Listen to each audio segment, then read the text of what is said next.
Hello everyone, welcome back. ఈరోజు మనం ఒక మ్యాథ్స్ ప్రీవియస్ బిట్ చూద్దాం. సో బిట్ వచ్చేసి మన ప్రాబ్లం వచ్చేసి -5/7 అనేది -1 అగుటకు తీయవేయవలసిన సంఖ్య ఎంత అంటే మనం -5/7 నుంచి ఒక నెంబర్ అంటూ తీసేస్తే దాని వాల్యూ మనకి -1 అవ్వాలన్నమాట. సో అది చూస్తే మనకి ఏంటి -5/7 ఇచ్చారు కదా.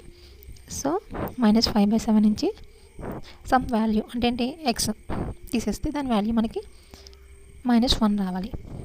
సో ఇప్పుడు మనం నెంబర్స్ అన్నీ ఒకవైపుకి తీసుకొచ్చేద్దాం. సో -5/7 ఈ -1 ఇటు తీసుకొస్తే +1 అవుతుంది.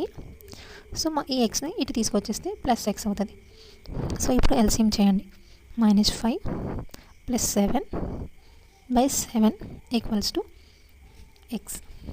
సో ఇక్కడ ప్లస్ మైనస్ ఉన్నాయి కాబట్టి +7 వాల్యూ ఎక్కువ కాబట్టి 7 నుంచి 5 తీసేస్తే మనకి 2 వస్తుంది. So 2/7 = x. అంటే ఏంటి, మనం -5/7 నుంచి 2/7 అనే వాల్యూ తీసేస్తే దాని వాల్యూ -1కి ఈక్వల్ అవుతుంది. సో మీరు ఇలా చేయొచ్చు, లేదంటే డైరెక్ట్గా చేస్తామంటే కనుక సో చూడండి. సో -5/7 నుంచి సమ్ నెంబర్ తీసేయాలి మనం, దాని వాల్యూ మనకి -1 రావాలి. అవునా? అంటే ఏంటి, ఇక్కడ చూడండి, ఇక్కడ 5/7 నుంచి సమ్ వాల్యూ తీసేది, ఇక్కడ డినామినేటర్ అంటూ ఏం లేదు. అవునా? సో ఇక్కడ కూడా డినామినేటర్ సేమ్ ఉండాలి, 7 ఉంటుంది.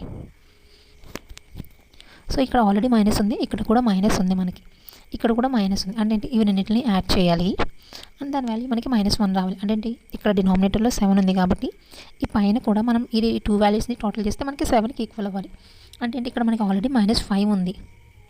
సో ఇక్కడ అప్పుడు 2 వేసుకున్నాం అనుకోండి, -5 -2 రెండు కలిపితే -7, కింద డినామినేటర్లో 7.